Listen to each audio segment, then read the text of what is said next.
Hello dear student, जैसा कि मुझे पता है कि आप लोग बहुत ज़्यादा एक्साइटेड होंगे कि क्लास 8 का चैप्टर नंबर 4 कब देने वाले हैं सर साइंस का, ठीक है ना। तो मैं आप लोगों के लिए लाया हूं आज का जो चैप्टर है बाबू, वो है धन और ज्वाला। जैसे कि मैंने पिछला क्लास में पढ़ाया था क्या, कोयला एवं पेट्रोलियम, उसी प्रकार से आज हम खत्म करने वाले हैं किसको, दहन और ज्वाला को। तो सबसे पहले मैं बता दूं जो दहन क्या होता है। दहन का मतलब है किसी पदार्थ का जलना। दहन का मतलब क्या होता है, किसी पदार्थ का जलना। अब क्वेश्चन नंबर 1 देखेंगे, दहन की परिस्थितियों की सूची बनाई। इसमें कहता है एक सूची बनाने के लिए, तो परिस्थितियों की में दहन हो सकते हैं वे इस प्रकार से हो सकते हैं। ईंधन की आवश्यकता, दहन में किस किस चीज की आवश्यकता होती है। तो सबसे पहले दहन होने के लिए आपको ईंधन की आवश्यकता पड़ती है, ठीक है ना। ईंधन के बारे में तो अच्छी तरीके से हम चर्चा कर चुके हैं। सबसे पहला ईंधन हो गया। दूसरी चीज, ठीक है ना, अब दूसरा चीज क्या होगा, वायु यानी ऑक्सीजन की आवश्यकता 110% पड़ेगा। अगर ऑक्सीजन नहीं है तो कोई पदार्थ जलना प्रारंभ होगा ही नहीं।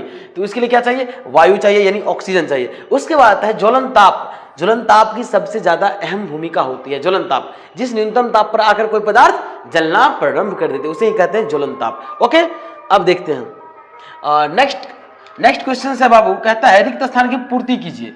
देखो सबसे पहले लकड़ी और कोयले, ठीक है ना, लकड़ी और कोयले जलाने से वायु का डॉट डॉट डॉट क्या होता है, प्रदूषित होती है ना। क्या होती है, प्रदूषित होती है। प्रदूषित वायु क्या होती है बाबू, प्रदूषित हो जाती है। लकड़ी और कोयला को अगर आप जलाते हो, लेकिन उसके बदला में सर अगर हम सीएनजी या फिर क्या कहते हैं एलपीजी इसका इस्तेमाल करते हैं तो क्या प्रदूषण होगा, नहीं। तो मैं आपको बता दूं लकड़ी और कोयला का अगर आप जलाते हो, ठीक है, तो इससे प्रदूषण होगा, प्रदूषित होगा वायु। बट अगर आप कोयले का नहीं, क्या कहते हैं एलपीजी का इस्तेमाल करते हैं घर में, तो आपके घर का क्या होगा, प्रदूषण से बच सकता है, ठीक है। इसलिए आप एलपीजी सिलेंडर का इस्तेमाल कीजिए। दूसरा आता बाबू, घरों में काम आने वाला एक द्रव्य ईंधन, ठीक है ना। घरों में काम आने वाला एक द्रव्य ईंधन क्या है, तो आपको मैंने अभी बताया था एलपीजी यानी लिक्विड पेट्रोलियम गैस। ओके, और तीसरा है बाबू, जलना प्रारंभ होने से पहले ईंधन को उसके किस ताप पे, जल्दी बताइए। मैंने अभी बताया था आपको क्या, ज्वलन ताप। किस ताप पे, ज्वलन ताप तक पहुंचना निश्चित है, आवश्यक है। उसके बाद है तेल द्वारा उत्पन्न आग को डॉट डॉट डॉट के द्वारा क्या नियंत्रित कर सकते थे, किसके द्वारा, डॉट डॉट डॉट के द्वारा नियंत्रित नहीं कर सकते हैं। किसके द्वारा नियंत्रित नहीं कर सकते हैं, तो पानी के ना। देखो तेल द्वारा लगा यानी उत्पन्न आग को पानी के द्वारा आप नियंत्रित नहीं कर सकते हो। तेल से अगर जो आग लगे, क्योंकि देखो पानी की डेंसिटी और तेल की डेंसिटी पे हम चर्चा करने वाले हैं। पानी की डेंसिटी क्या होती है, पानी की डेंसिटी बताओ जल्दी। पानी का डेंसिटी हाई होता है और लेकिन तेल का डेंसिटी क्या होता है, लो होता है। इसीलिए क्या करते हैं, पानी पे तेल तैरना प्रारंभ करता है। आप कितना पानी डालोगे तेल ऊपर चला जाएगा, फिर से तेल ऊपर चला जाएगा और क्या होगा, आग बुझेगी ही नहीं, ठीक है ना। चलिए उससे आगे बढ़ते हैं।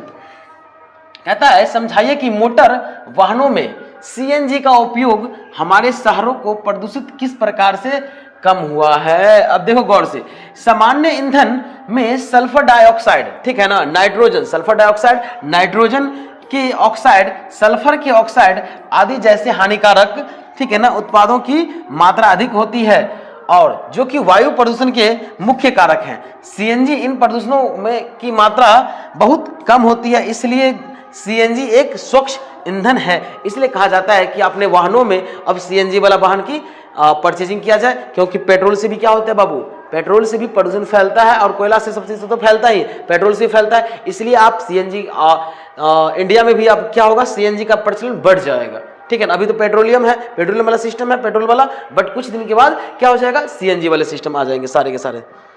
चलो अब अगला क्वेश्चन है, जो ईंधन के रूप में एलपीजी और लकड़ी की तुलना कीजिए। तो समझिए एलपीजी मैंने बताया था लिक्विड पेट्रोलियम गैस, और लकड़ी है, ये लकड़ी की चर्चा कर। देखिए तो एलपीजी का ऊष्मीय मान उच्च यानी 55,000 केजे केजी होता है। अब मैं बता दूं आपको केजे का मतलब क्या होता है। केजे का मतलब होता है किलोजूल। केजे का मतलब क्या होता है, किलोजूल, और केजी का मतलब होता है क्या, किलोग्राम, ठीक है ना। तो इसका इतना होता है। और इसका देखिए लकड़ी का ऊष्मीय मान, ठीक है ना, लकड़ी का ऊष्मीय मान 6000 से 8000, ठीक है ना, किलोजूल प्रति केजी, ठीक है ना, किग्रा। उसके बाद है यह अधिक ऊष्मा उत्पन्न करती है, यह अधिक ऊष्मा उत्पन्न करती है। और इसका है यह कम ऊष्मा उत्पन्न करती है। लकड़ी क्या करती है, कम ऊष्मा उत्पन्न करती है। फिर उसके बाद है इसके जलने के बाद कोई अपशिष्ट पदार्थ शेष नहीं बचता है, क्योंकि आप जलाओगे एलपीजी को, कुछ बचेगा? कुछ नहीं बचता है, राख वाख। लेकिन लकड़ी को अगर जलाओगे तो उसमें क्या बचेगा? बच जाएगा, कोयला वोयला राख वाख बच जाता है। उसके बाद है, इसके उपयोग से प्रदूषण फैलता है कि नहीं फैलता है? नहीं फैलना चाहिए ना, क्योंकि एलपीजी है। इसके उपयोग से प्रदूषण नहीं फैलता है, लेकिन इसके उपयोग से प्रदूषण बहुत ज्यादा फैलता है। उसके बाद इसका स्वास्थ्य पर कोई प्रभाव यानी हानि नहीं पड़ता है, लेकिन इसके उपयोग से क्या होगा? स्वास्थ्य पर बहुत ज्यादा प्रभाव पड़ता है। चलो अब अगला क्वेश्चन है, जो कारण बताइए। क्या विद्युत उपकरण से संबंध आग पर नियंत्रित पाने हेतु जल का उपयोग नहीं किया जाता है? अब समझो, गौर सुनो। कहता है विद्युत उपयोग के उपकरणों में लगी आग के नियंत्रित करने के लिए पानी का उपयोग नहीं किया जाता है, क्योंकि ठीक है ना, पानी विद्युत का सुचालक होता है। पानी क्या है बाबू? विद्युत का सुचालक है, और आग को बुझाने की कोशिश करने वालों को भी नुकसान पहुंचा सकता है। हमेशा याद रखना, पानी क्या होता है? पानी विद्युत का सुचालक होता है। अगर आप कहीं पे आग लगा है बिजली की वजह से, ठीक है ना, बिजली की वजह से आग लगा है, अगर आप वहां जाकर के पानी फेंकते हैं तो क्या हो जाएगा? आपको भी उठा करके पटक सकता है। इसलिए आपसे नम्र निवेदन है कि जहां आग लगे, अगर मान लीजिए बिजली से, तो वहां पानी का इस्तेमाल ना करें, वहां बालू का इस्तेमाल करें, ठीक है ना। हाँ, अगला ख नंबर क्वेश्चन है, जो एलपीजी लकड़ी से अच्छा घरेलू ईंधन है। एलपीजी लकड़ी से अच्छा घरेलू ईंधन है, कैसे? तो लकड़ी की तुलना में एलपीजी एक अच्छा ईंधन है, क्योंकि यह आसानी से उपलब्ध है। क्योंकि यह क्या है बाबू? आसानी से उपलब्ध है, और यह बहुत सस्ता भी है। यह मध्यम दर से आसानी से जल जाता है, और ठीक है ना, और अधिक ऊर्जा भी पैदा होती है। जलने के बाद यह किसी भी प्रकार की, ठीक है ना, अवशेष नहीं छोड़ता है। जलने के बाद, एलपीजी जलने के बाद क्या पड़ता है? कोई भी अवशेष नहीं छोड़ता है, ठीक है ना।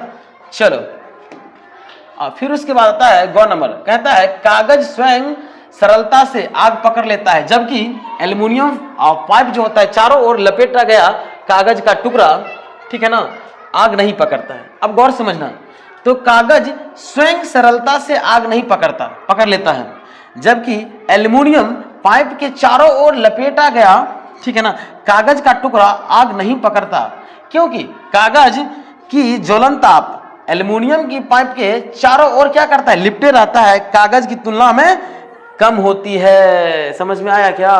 दिख रहा है? अच्छा चलिए, ओके। फिर अगला क्वेश्चन है, जो मोमबत्ती की ज्वाला की चिन्हित करने के लिए कहता है। मोमबत्ती की ज्वाला देखो, सबसे पहले बाबू ये क्या हो रहा है? ये पूर्ण दहन हो रहा है, ठीक है ना। ये बाह्य क्षेत्र है, और बाह्य क्षेत्र में ही पूर्ण दहन होता है। उसके बाद देखो, ये आंशिक दहन वाला क्षेत्र, जिसे हम कहते हैं क्या? मध्यम भाग। क्या कहते हैं? मध्यम वाला। ये पीला होता है, ठीक है ना। और सबसे लास्ट वाला जो बिना जली मोमबत्ती का सबसे आंतरिक क्षेत्र होता है, जिससे ये क्या रहता है? पूरा ब्लैक रहता है। क्या रहता है? पूरा काला काला भाग रहता है। सबसे गर्म वाला भाग यही होता है, उसके कम गर्म वाला ये होता है, और सबसे कम गर्म वाला भाग ये बीच वाला भाग होता है, ठीक है ना। इट्स अ मोमबत्ती। चले, कहता है 7 नंबर क्वेश्चन में, ईंधन को ऊष्मीय मान को किस मात्रक द्वारा प्रदर्शित किया जाता है? तो ईंधन की ऊष्मीय मान को, ठीक है ना, किलो जूल मैंने कुछ देर पहले बताया था, केजे प्रति केजी। ये जो केजी है ना, इसे कहते हैं किलो जूल, ठीक है ना। किलोग्राम केजे प्रति केजी मात्रक के प्रदर्शित किया जाता है। समझ में आया बाबू? चलो अगला क्वेश्चन है, जो समझाइए कि CO2 किस प्रकार आग को नियंत्रित करता है, यानी कार्बन डाइऑक्साइड आग को कैसे नियंत्रित करता है। आपको तो पता ही होगा कि ऑक्सीजन की वजह से ही आग लगती है, और आग का ऑक्सीजन की वजह से आग लगती है, तो बुझती किसकी वजह से? कार्बन डाइऑक्साइड की वजह से, ठीक है ना। तो गौर से देखो, यहाँ पे क्या है, जो CO2 ऑक्सीजन से भारी होने के कारण, ठीक है ना, ऑक्सीजन से भारी होने के कारण ऑक्सीजन से नीचे आकर आग को कंबल की तरह क्या करता है? उसे कवर कर लेता है। ईंधन और ऑक्सीजन के बीच CO2 के आ जाने से ईंधन को जलने के लिए आवश्यक ऑक्सीजन नहीं मिल पाती है, और जिसकी वजह से क्या होता है? आग बुझ जाती है। पूरी तरह से आप आग को नियंत्रित कर सकते हो, ठीक है ना। फिर आता है 9 नंबर क्वेश्चन, कहता है हरी पत्तियों के ढेर को जलाना कठिन होता है, परंतु सूखी पत्तियों को जलाना आसान होता है। वाई? तो हरी पत्तियों का ज्वलन ताप, ठीक है ना, जल होने के कारण, ठीक है ना, ज्वलन क्या है? हरी पत्तियों का ज्वलन ताप, ठीक है ना, सूखी पत्तियों की तुलना में अधिक होता है, ठीक है। इसलिए सूखी पत्तियों कि आसानी से आग पकड़ लेती है, ठीक है। इसका ज्वलन ताप जो होता है ना बहुत क्या होता है, कम होता है, इसी की वजह से सूखी पत्ती में आग जल्दी पकड़ लेता है। चलो अब है 10 नंबर क्वेश्चन, कहता है सोने और चांदी को पिघलाने के लिए स्वर्णकार ज्वाला के किस क्षेत्र का उपयोग करते हैं और क्यों? तो स्वर्णकार सोने और चांदी को पिघलाने के लिए, ठीक है ना, ज्वाला के बाहरी क्षेत्र का उपयोग करता है, क्योंकि यह ज्वाला का सबसे गर्म यानी पूर्ण दहन वाला क्षेत्र होता है। ज्वाला का सबसे पूर्ण दहन वाला क्षेत्र होता है, इसलिए इसका इस्तेमाल करते हैं। चलिए अब हम आते हैं नेक्स्ट क्वेश्चन यानी कि लास्ट नंबर क्वेश्चन 11 नंबर, कहता है क्या जंग लगने के प्रक्रम को दहन कहा जा सकता है? विवेचना कीजिए। तो जंग लगने के प्रक्रम को दहन नहीं कहा जा सकता है, ठीक है ना। अब देखो गौर से, हम जानते हैं कि दहन वह रासायनिक प्रक्रिया है जिसमें पदार्थ ऑक्सीजन से प्रतिक्रिया कर ऊष्मा का उत्पन्न करते हैं। जंग लगने के प्रक्रम में कोई ऊष्मा उत्पन्न नहीं होती है। जंग लगता है तो कोई क्या गर्मी उर्मी हीट उठ क्यों पता चलता है? नो, ठीक है ना, नहीं पता चलता है। अतः जंग लगने के प्रक्रम को हम दहन का प्रक्रम नहीं कह सकते हैं। चलिए आई होप ये जानकारी आपको अच्छा लगा होगा, तो अपने दोस्तों के साथ जरूर शेयर कर दें।